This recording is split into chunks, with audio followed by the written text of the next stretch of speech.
Hey, my wonderful sweet baby. So, today we're going to be talking about a woman coming forth and stating how India Love slept with her ex husband. This pretty much all comes from the whole Are You My Ball situation and the whole show and how India had treated all the girls.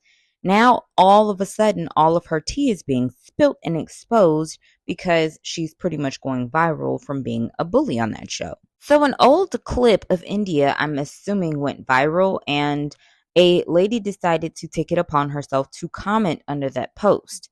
Let me go ahead and refresh you guys' memory of an old interview that India did. So go ahead and take a look at this. Oh, because I made a lot of mistakes from 17, 18, 19, 20, and I felt like that sometimes, gets shined on the media in a bad light, and I feel like I could have avoided stuff like that if What's I had. the biggest mistake that you made?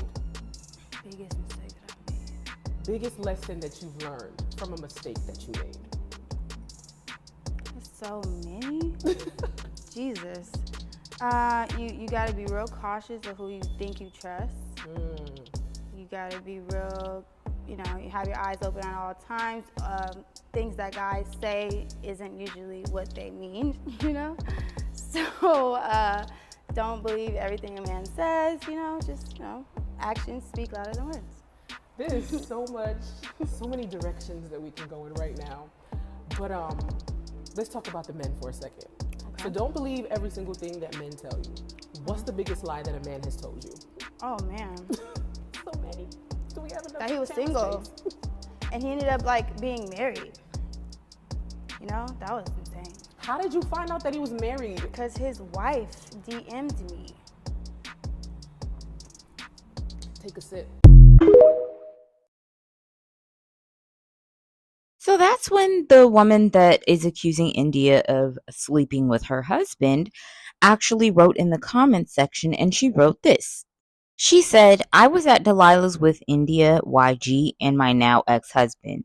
She was cool AF, and later I looked through my ex's phone, and she was literally sleeping with him. She blocked me on IG, and I still have receipts. She's the devil. After that, she made a 2-part series on TikTok. I'm not really going to express the both of the parts. I'm just going to go ahead and show part 2 because that's where the meat and potatoes is.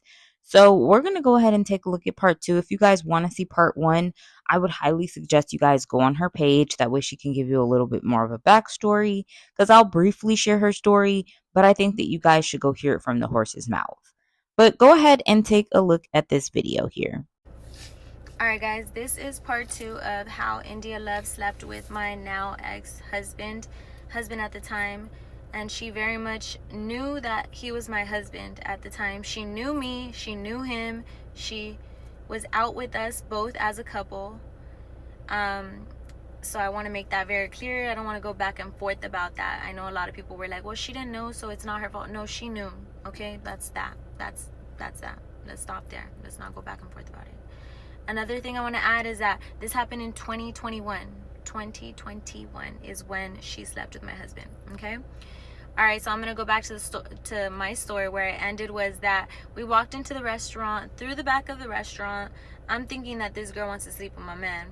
But then when we walk in, her and YG were in front of us, and then they started holding hands. So when they started holding hands, I was like, okay, cool. I guess she's not here for my man. Like, this is her man, right? So I'm like, okay, cool. That makes more sense, right? Because why would she want my man? So then we get to the restaurant, we sit down, and she sits across from me. She introduces herself, and then we start talking, and she asked me like how long I've been married to my ex-husband, where we met, where we're from, and also like where we live. And she kind of shared a little bit about herself. Her main point and her reason for being there was because she wanted to get into the music industry, and YG has suggested that she meet with him, because that's usually how writers work. Writers, they meet with the artists that they're going to be working with and get a little bit of a gist of who they are, and then they're able to kind of like create their music and their persona, right, based on their persona. So boom, she tells me that, and I'm like, okay, cool, that's cool. So we're there for like 2 hours, and I really get to know her. She really gets to know me. And then the night ends. I'm ready to go. I'm not trying to be out all night. So boom, we go home. Next morning I wake up. This girl added me on Instagram, and I'm like, okay, cool. Like, we're friends. That's cool. me and my ex go to the gym. She's like sending messages like, oh, y'all are so cute, goals. We go to Vegas. He's being real weird with his phone, like just always on his phone, trying to get back to work. I'm like, why are you on your phone? He's like, I just want to go back to work. Like, I need to write for YG. Like, I need to make sure that like it's good business. And I'm like, all right, cool. So we get back home. For the next 4 weeks, like, he's always saying that he's working late, and that he also can't come home on those nights because YG lives too far, so it's making it real difficult. And also they are drinking and smoking, so you know, that's just, he just can't come home. I don't love that. I'm a little bit suspicious. When me and him are going to the gym, she's still like always on my stories, like looking at my stories. And I get it, like we have our friends who are constantly looking at our stories because those are our friends, but like, why is she on my story? She's supposed to be like low-key kind of famous, you know. She's never on my story. She shouldn't be on my stories. Like, why is she so concerned with the things that we're doing? We're going to the mall. She's like always looking at us, just everything we do. She's just always watching my story, sending like little messages like, y'all are so cute, blah blah blah. So I'm like, I'm not buying it. Like, something about it is just wrong. So, and then he's always working late, and then every time he comes back home, like, he has like Balenciaga and Cartier, and I'm just like, you just got some money, and like, even the money that you got can't buy you all that, you know. So I don't get it, you know. So boom, I decided that I'm going to log into his iCloud through my iPad. So now I do that, and now I have access to all his like his messages. So he says he's gonna go to work, and I already copied his iCloud to my iPad. So as soon as he goes, I'm like looking through everything, and I'm like, oh my god, I was right. I looked at it, and he was sleeping with her. She was telling him like, oh, did you tell her you were going to YG's? Yeah, okay. Do you think she bought it? Yeah, okay, cool. How long are you gonna be here in? I'm about to put this on you. You need to leave her. Just like things like that, you know, like just basically like she knew he was currently with me, and he was lying to me to go to her. She was totally fine with that. And then she was just basically like, she was sleeping with him, knowing that he's coming back home to his wife. So yeah, when I found that out, I had his location too. So me and my homegirl, my best friend, went out there to like just see the lady, see her. Nah, for real, I was gonna fight her for sure. Like, I was so emotional and enraged that I know I was gonna fight her, even though I know that that's not the right thing to do. That I know that that's what would have happened if I saw her. So I followed his location, and it took me to like a big building, like condos or whatever, but it didn't tell me what apartment he was at. It just said that he was in there. So we stood out there for like 2 to 3 hours, and then my friend wanted to go get sprinkles. So to this day, like, every time I see that cupcake, I think about how I sat outside of a complex waiting for my cheating husband to come out so I could fight the girl. So he never came out. We had to leave. I wasn't about to be sitting out there the whole time. On my way there, I told him like, I'm on my way home. I know where you were at. I know what you've been doing. I know who you've been with. When you get back home, all your stuff is gonna be bleached and burned. Our marriage is done. My whole world shattered. Like, all my dreams, like, I know if you've been married, then you know what it is. Like, when you're married, you plan for forever. Like, you plan a whole life together, and then when you are breaking up, it's like that future is over, you know. So you have to rethink everything. But obviously at the moment, you're not rethinking everything. You just know that like the path that you thought you carved for yourself is like no longer the path that you're gonna take, you know. So I was like mourning the future that I created in my mind, you know. Like, I knew we were never gonna have children. I knew that I didn't even know how I was gonna tell. Look, I even get emotional thinking about it. I didn't even know how I was gonna tell my family that I made a mistake, you know, that I believed that I was more than mad at anybody, honestly. Even at that very moment, I knew that I was mad at myself for believing in somebody, believing in the wrong people, you know, and being so naive. Like, I realized how naive I was, because at the moment I genuinely believed that if you're good to people, they'll be good back to you, you know? So, and that's a pain that I carry with me for the rest of my life. Like, it's like a scar, you know, because I'm never gonna be that girl again. Like, I went in like so sweet, you know, and like now, like, every time I talk about it, it hurts me, you know, but it's not because I miss him, or it's not because I'm mad at her. It's because I'm sad for myself. Like, I'm sad that I was hurt like that, you know. I really feel like I didn't deserve that, you know. But again, I played myself. I believed in the wrong people. I fell in love with somebody's potential and not with their actual character, you know. And this is not to bash India, okay? This, again, I'm just here and to say this because I saw everything that's going on and I wanted to share my experience. Like, this is my experience with her, you know. You guys could do whatever the hell you want with it. You could believe me. You don't have to believe me.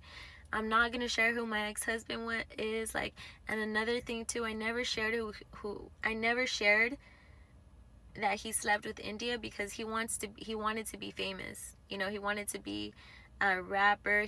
So the minute that I associated him with her, he was gonna think he was dope and he was gonna like, and even her, she never really wanted to tie herself with him because I'm sure now she thinks of him as weak as hell, you know. But yeah, that's my story, you know. And I did forgive him. Honestly, I did forgive him. And we worked on our marriage for about 5 months after that, but I never could forgive him. Like, I tried to forgive him and we worked on it for a couple months and I never could forgive him. Like, I never could love him the same.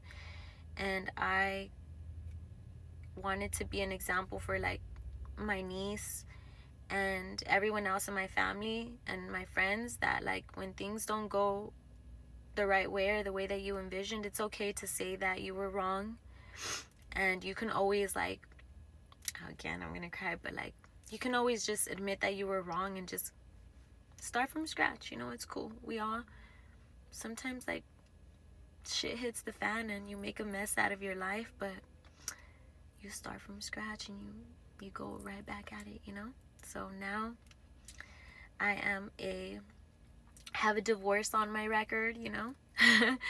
But it's cool, you know. And I never really wanted to talk about it, but now I am, you know. I even talked about it with my coworker, and I've known her for like the last 3 years. I never told her who my ex cheated on me with, but I'm glad I got to get it off my chest. And I appreciate TikTok. I think you guys are more good than bad. 95% of it has been love, so thank you very much.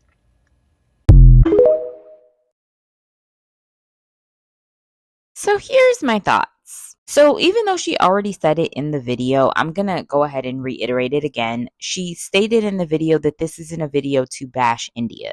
If you guys go watch her part 1, she expresses that, you know, because she's seeing India all over her timeline after not seeing her on her timeline for a while, because either she blocked India or India blocked her, so she wasn't being able to see her. But now that India is going viral because of being around DDG and, you know, the whole Are You My Boss situation and all the mess that came about from that, she's starting to see her a little bit more again on her timeline.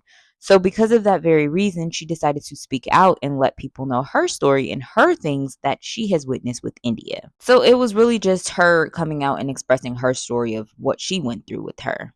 Honestly and truthfully, I believe her. Like, I 100% believe her. I don't think that she has a reason to lie.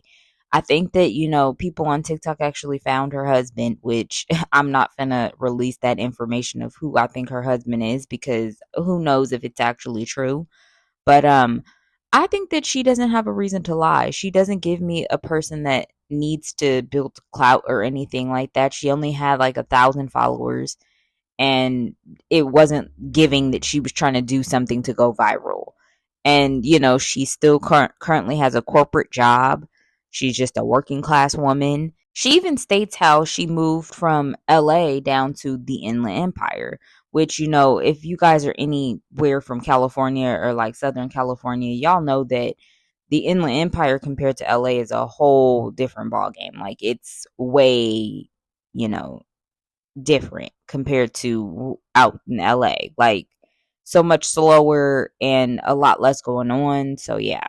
that definitely shows me that she even changed her environment of how she was even moving and who she was even around. So yeah, I definitely do believe her, and this just goes to show India's character. I even seen someone say in the comment section that this is just simply India's character. Like, a lot of people were saying, like, this is how she did Roddy Rich's baby mama.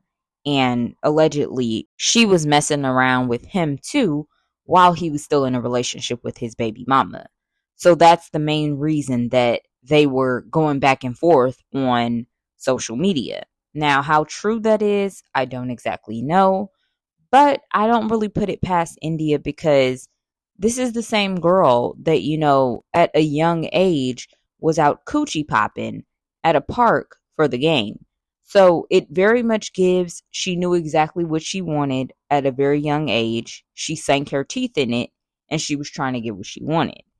And I was even seeing people saying things like she has a very much Jezebel spirit, which I 100% agree with as well, because it kind of seems like her entire personality in life thrives off of her being around a man. And that's kind of how we've always seen her.